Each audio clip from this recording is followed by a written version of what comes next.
Big immigration changes were proposed on the 20th of November. And for some reason, really, I've taken my time to process, to think before I actually sit down to make this video. Partly it's because I'm one of those that are affected. I relocated to the UK in 2022 together with my family. So this is something that is really affecting me in a big way, affecting day to day, affecting the future of my children, my future, and everything that I planned or that I thought I was planning when I left home. No wonder why I really took the time before I could come and make this video. I didn't want to make that impulsive into things, processing things, because the impact is far-reaching. It's beyond just sitting here and making a video, but the impact is in the day-to-day that I live. And I must say, it really affected me when I was watching that video as the Home Secretary was making all these announcements, and all these policies, all these changes are real people, real families, and I'm one of those people, a real person, a real family that I carried from Zimbabwe to come to the UK to work, to contribute, to live, and everything by the book, doing everything that I was meant to be doing, with the hope that after 5 years I would earn indefinite leave to remain. And mind you, leave to remain is something that you apply for, and it's subject to either refusal or grant based on a set of values, which I think I'll explore that in a different separate video. Let's get right into these proposals, where we're going to be talking about the entire system that they are proposing. I said there will be those that are on a 5-year path, which is the standard indefinite leave to remain route. Some who go on a then 15 to 30-year route. So we're going to be exploring all those things in this video and how it's affecting a lot of people. And as usual, already I'm living in the UK. I always want to look at what is it that we can do, what are some of the that we can leverage on, what is it that we need to do to pivot, as the reality is sinking in that these are going to be a part and parcel of our day-to-day life. They're not stopping, they're not relenting, they're not even pausing to think.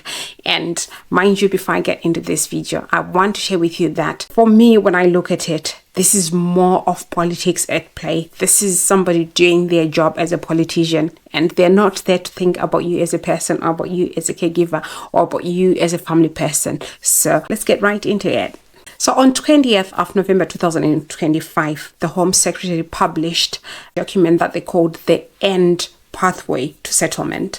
So this changed the timelines in which people can be granted indefinite leave to remain, changed also the criteria as well is going to be changing. Part and parcel of the changes in this package really is hinging on high contributors, which is fair enough. When you look at it from your perspective, it's fair enough that they want to focus on high earners, high contributors. However, contribution, should it only be measured based on income, based on what people pay in terms of taxes? Have we forgotten how things looked like during COVID? Have we forgotten about how much people needed the carers whom they regard as low income earners? I'm a caregiver myself, and if there is any way I felt valued was with me working as a caregiver in this country. The gratitude that you see in the eyes of the people that you save at the end of the day, at the end of each and every call, at the end of every that you have, or after you support and care to a person and they say thank you, you really feel it to the core. But are we at that point where we are measuring contribution based on monetary value, based on how much someone is paying in taxes?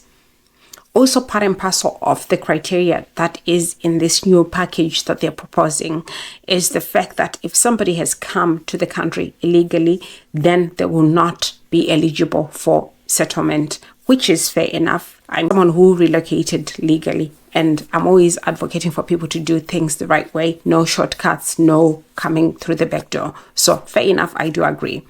Part and parcel as well of the proposal is if one has accessed benefits, if someone has on benefits, they will not be eligible. Fair enough, because I came to the country, I do remember reading letter that came with my visa. There are do's and don'ts, and part and parcel of my visa conditions were that I've got no recourse to public funds, which means I've got no access to benefits.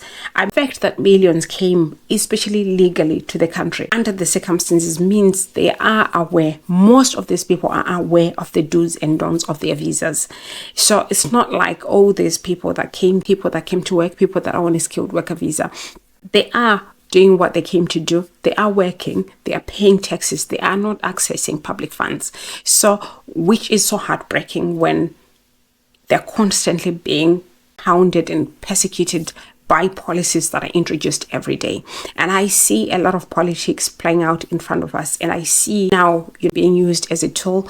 The fact that you're relocated to come to work, not to come and benefits, but to come and work and contribute to the economy before they can access anything, before they can even claim anything. But nobody is looking at all of that. Nobody is focusing at that. All people see, or all the politicians are talking about, are the numbers, are what is it that we can do to stop numbers. Yes, it's good that they're implementing policies that will stop more people from coming to the country, but to continue and persecute people that they promised, that they brought to the country, that they lured to the country, under the pretext that if you work for so long, if you contribute this much, if you leave and do all these things, then you can earn your indefinite leave to remain, is just so heartbreaking. And I promise you, I'm going to make another independent video where I'm going to be exploring and sharing why you're now focusing, and this is my own perspective, but why I feel you're now weaponizing this indefinite leave to remain. It's based on miscalculations that were done, because I was talking with friends and colleagues, and also let's continue the conversations in the comments. I was talking to colleagues, I was talking to friends, and we were discussing about why are they moving goalposts on indefinite leave to remain. And someone said, it's true that 1,200 people came to the country on skilled worker visa. Once they earn indefinite leave to remain, most of those people are in low skilled work jobs. Most of those people are in care work. Now what that means is they are free to leave care work, leave the jobs that they came for, and do other jobs and do other things. So what that means is the reason why they opened the care worker visa was the fact that they couldn't attract enough local labor. They couldn't get enough people into the industry. So they ended up having to look elsewhere. They ended up having to open a pathway for people to come to the country. So for as long as they do not address the fact that they can't attract locals into care work, they'll always have this dilemma. They'll always be scratching. What is it that they can do to fix the care industry, to make it more lucrative, more attractive for people? The same people that are moving into other jobs should be an incentive somehow in the care sector. If that's where the need is, if that's where they are struggling, they should be looking into addressing that instead of really saying people should stay in that industry. We take off the benefits, we take off indefinite leave to remain, and not benefits per se, like want free housing, people don't want to work. No. If you look, you got the privilege to talk to a lot of people that came to the country 20, 30 years ago. Those people are still working. Those people have always worked all their life, regardless of status, regardless of what they have had, regardless of them having lived in the country for so long. I see hard work in them. I see contribution, and I'm so proud of all those people. So what it means really is some people have got the ethic. They want to work. They don't believe in accessing benefits. One of the things that I want to point out is the fact that this is only a proposal. And there is something that I want to highlight there for you. Because it's a proposal, no need really for us to be panicking. This is them just in a job as politicians in the theatre called Parliament and in what they were put in office to do. Subject to consultation, they've opened a window from the 20th until the 12th of February 2026, where people can go online and really say out what they think about this proposal, whether or not it should go ahead, whether or not they've got any suggestions. When I looked at that, what I saw was people experimenting. What I saw was a government that is experimenting. What I saw was a Home Secretary who is really wanting to get the feel of what everyone thinks about that policy. I've seen where they are decisive and sure. They just come out and say, well, from spring of 2024, we're no longer allowing people coming on a care worker visa to bring dependents It didn't go to consultation. It didn't go to anything, but they were decisive about it. So when I looked at it and I continue to look at it, I don't know what you think, but I feel as though there are a lot of complications in them really passing that policy or passing out that bill, whatever it is. No wonder why they've put it out to consultation, so that they can see, not know and not see everything. They've put it out for people to go to share their input, so that they can also see the other side, so that they can take into consideration things that people are proposing as well. And I believe from consultations really comes a lot of brilliant ideas, brilliant and things that they will consider, because they've opened it to consultation. Now, I've also been following a petition that was signed, and it garnered over 100,000. I signed it too, and been watching as MPs were debating on it, and it's around indefinite leave to remain. So consultations have already started. Input has already started in the House of Commons, and I've been following it up. Some brilliant input from MPs who really see value in what we do, what immigrants have done, especially in the care sector, especially within the NHS and other various industries as well. So people do appreciate. There is a huge group of people that appreciate the work that is being done. What people are really unhappy about is coming illegally to the country, people claiming benefits. If government could have a grip on those things, a grip on criteria and how best they can ensure that it benefits the locals, I'm sure a lot of people would be happy. But we wait and see. At the moment, it's still a proposal. So what I can say is, if one is really looking into, or maybe you are due to apply for your indefinite leave to remain, go ahead and apply. If you had started on your life in the UK test, go ahead and do that, because whether or not this will pass, we don't know. Whether or not there will be adjustments, we don't know. So the proposal is there will be a fast-track route, which is a 3-year route. And this one is reserved for high earners, entrepreneurs, people that are earners financially, who are in those industries or in those spaces where they earn thousands and thousands of pounds. Innovators, people that are in tech, people that are in innovation, research, things like that. So those ones, they will follow a 3-year pathway to settlement or pathway to citizenship, which is fair enough. They're contributing. But again, my question will always be, should we measure contribution based on monetary value? Food for thought. So that's the first group that they propose to. The second group would be NHS doctors and nurses and those that are in the public service. These will be on a 5-year route, which is the standard route. However, a question was posed. One of my subscribers and followers really asked a question to say, what if someone is a nurse, but they are in the private sector, maybe a nurse for a care home? Are they exempt or they fit into that? What if someone is a doctor, but are in the private sector? Do they fit into this criteria or they do not? So when they, all this proposal, they didn't factor in a lot of things. They are a government that is under pressure. So whatever that they're doing, I believe they're bound to miss a lot of things. They're bound to make mistakes. And we've seen with a lot of policies, with a lot of things that they've done where they have really had to adjustments, take a step back or back from what they would have initially said. They are a government that is under pressure. And this is a new Home Secretary who is also under a lot of pressure to deliver, under a lot of pressure to really and give value to what she is supposed to be doing. So I totally understand. But also, these are some of the questions that people have to say. If one is a nurse or one is a doctor, but they're not with the NHS, are they covered?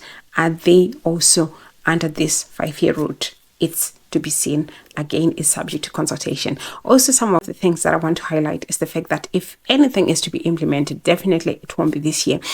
Actually, there is a projection that probably with the consultation ending in February, probably they would need also time to in Parliament and stuff. If anything, this would come about in April of 2026. So there is still time. If you are eligible for application, now is the time for you to prepare and be able to launch your application. And then the third one would be the baseline route, which is a 10-year route, which is where most of us would fall into, where we would be moved from the 5-year standard route to the 5-year route. But again, subject to things like English language criteria, how good are you in terms of English. They would really the bar high for you to be eligible, whether or not you have claimed benefits, contribution in terms of your national insurance, your taxes, you name it. HMRC will be very busy because that's where nearly everyone, those that came on skilled worker visa, like the care worker visa or other visas, fall into this category, and also subject to not having any criminal offense, not having any convictions. Then that's where we fall under. It is what it is. We can only hope for the best as migrants. It is what it is. There's not much that we can do except to go on the consultation and really, say there, have our concerns heard. That's the least we can do for now. But that's where a lot of people will fall into the 10-year route. And then goes the contentious one, the one that people just rush to hook onto and run with, the 15 to 30-year route. This is for those that came to the country illegally. People could have come in through boats, through whatever pathway, people that would have claimed asylum, people that would have done a lot of things to get to the country. But those are the illegals. So they fall into this category. And criteria to say 15 to 30 years is subject to a lot of things, whether one has claimed benefits before, because people do these things. People go into, or people get into situations where they are left with no choice but to claim benefits. They will fall into this category of 15 to 30 years. Someone has been in the country and they have had convictions, they have had done with law, then they fall into this category. It's alarming. It's disheartening, but it is what it is. And people that would have everything by the book, it's really a bit too harsh, a bit too hard. But for people that would have anyhow, people who have got no regard for the law, no regard for society, no willingness to integrate, no willingness to work hard and earn it, somehow this is where we are at. I know what you're thinking. And I'm thinking the same thing. Like, people will be like, I planned my life around 5 years. I thought I would come, work, do bits and bobs. Maybe after 5 years, enroll into tertiary education, enroll into uni, do a degree, or move on into another career, things like that. And I know I've spoken to people with children that would be like out of high school soon, children that are due to go into uni. Those children would not be eligible for any home fees because they are not of settled status. I've made a video where I shared my experiences having gone to a uni and inquiring if I would be eligible for home fees after 3 years, and the answer I got was no. So a lot of people are really worried to say, well, I'm a low earner and I've got children, and I would have loved for my child to go into university, but I won't be able to fund that, and they won't be eligible for any funding because they're not settled. They will not be eligible for any home fees.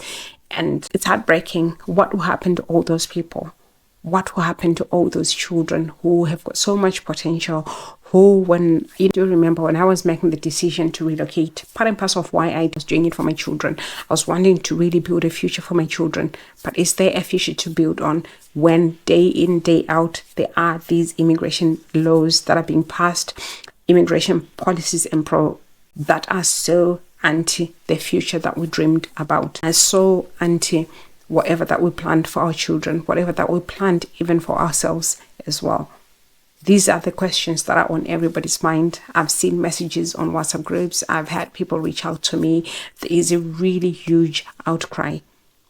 We can only hope that whatever the outcome of the consultation and whatever that shall be passed after the consultation really is a bit lenient, is a bit disruptive to all the plans that people made. They were relocating.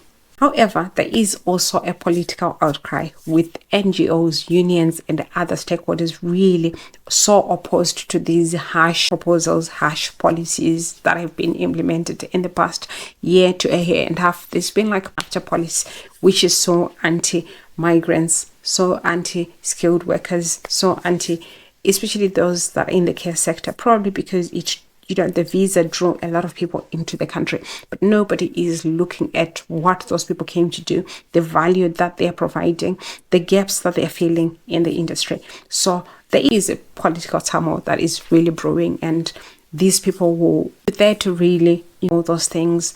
There is, even already mentioning that there will be shortages. If everybody is to get settlement, they will move on to other jobs. They will then be spoiled for choice for other jobs, and they will specifically leave the industry. And like I've said at the beginning of my video, was to say, can people not really look at other means and ways in which they can still say, if you came to work in this particular industry, stay in this industry. I've seen a lot of brilliant ideas coming off people. People were actually saying, well, there will be so much of modern day slavery where people will be threatened every day in their jobs. Visa is used as a weapon to really like someone in a job, where every time you do something, you're threatened with visa withdrawal. Things like that are going to be on the rise. So can they not come up with something that is quite universal, quite comprehensive, and something that will look at all those things and see how best they can address needs for the industry, whilst looking at the welfare of those that came to add value in that industry in particular. Whether or not that will be put into consideration, we shall see. We can only wait and see. We cannot lose hope just like that. A lot of people would look at this probably not aware of the numbers that we're talking about. When I was researching to make this video, actually it's estimated that every year from now into 2026 to 2028, there's an estimated about like 1 million people who could be eligible for settlement if things are left as they are. Partly it's because they are estimating that from 2022 until 2024, about 1.7 million people relocated to the UK. And most of these people are low earners, and most of these people are people that came to work but brought their dependents. And what that means is the main applicants and their dependents would be eligible for settlement. No wonder why for the Home Secretary, this is an urgent goal for her to address, an urgent to make on all these changes. No wonder why these proposals are quite urgent. So we don't know whether or not they will go through. We can only hope for the best. We can only keep our fingers crossed. A lot of people always do ask me like, Flo, so what is it that we can do? And, my 2 cents would be, now is not the time to panic. The least that we can do is at least check whether or not you are eligible to apply for settlement. The better, if you are eligible, please do apply now before everything becomes final, because we don't know which way, it's going, whether or not it will be to say those that are already on the pathway are not affected. It will affect people that come after the law, or it will affect everyone. We don't know. So the sooner you do it, if you're eligible, the better. Also, part and parcel of what you can do is keep on top of all the evidence, all the documents that you have, your tax returns, your school reports, your employment letters, everything that you get your hands on that will prove that you have lived and earned in the country legally. Keep on top of those things. Make sure you have those things in place. Also, part and parcel of what you need, doctor's visit, if you've been to anything that you need to keep it on top of it. Proof of English will be effective, because for a long time they've been talking about increasing in terms of English proficiency. So you need to keep on top of that as well. Part and parcel of the things that I would encourage people to do as well would be take part in these consultations. Have your say, have your voice, contribute, have your say. You just never know where it goes. I mean, that petition, and already they are debating about it in Parliament. So it does work. We live in a country that respects each and everyone's voice, regardless of where they come from. No wonder why they've put out this proposal for consultation. So add your voice onto that. Speak to your MP, reach out to your MP. I've following all these debates that are going on in the Parliament, and part and parcel of what's exciting and what's really giving hope is the fact that these have been citing conversations that they have had with people in their constituents really being affected by these changes. So speak, reach out to your MP. If you've got any concerns, if you've got anything that you want to share, reach out to your MP. It comes in quite very handy. Also, seeking legal advice. There's so much that goes on in our day-to-day life. Sometimes you may find yourself in a very tricky situation, work-wise, tricky situation, status-wise in the country, family-wise, whilst you're in the country. Things can change so quickly. Our lives are still going on regardless of everything else that is going on. So always be in a position to reach out for legal advice where you need it. Always reach out for legal advice before you do anything that is legal, before you apply for anything where you're not sure whether or not what you're accessing is public funds, reach out to organizations. Truly, I can never, treat you like this and not talk about them, because they do offer insight, legal advice for free. So reach out to them on Tulia Group. A big shout out to Rumi and all, the work she's doing with migrants. Reach out to organizations like that. Also on platforms where people talk about these things, ask where you're not sure before you take that step, that whole application in the future, or the pathway that you're going to take going forward. Last but not least, on the things that you can do is stay away from claiming benefits, stay away from committing any offenses, stay legal. These are some of the things that I can actually advise you to do in the meantime. So if this affects you, just know you're not alone. And one of the reasons why I said more reasons why you need to subscribe to this channel if you haven't done so is because I'm going to keep on updating, because I am on a pathway. I am one of those low earners. I'm a caregiver in the country, and all these changes, I'm keeping an eye on them. I'm living it. I'm also living it together with my family. So it's a long journey. It's a long walk that we are committed to walking that journey with you. The steps that we're going to take going forward, whether or not we're going to stick, whether or not we're going to be moving forward, we're going to be sharing. I've always shared and said, I'm going to be documenting whatever step that I would take that I know someone can learn or can draw inspiration from going forward. I will be sharing on this platform. So all the more reasons why we need to stay together on this platform. Subscribe. Put the notification bell on so that you don't miss any of our videos and all the insights that we give. That's all I had for you in this video. I'll see you in our next video, and I hope and trust that you have done your part and filled in that consultation. Bye for now. I'll see you.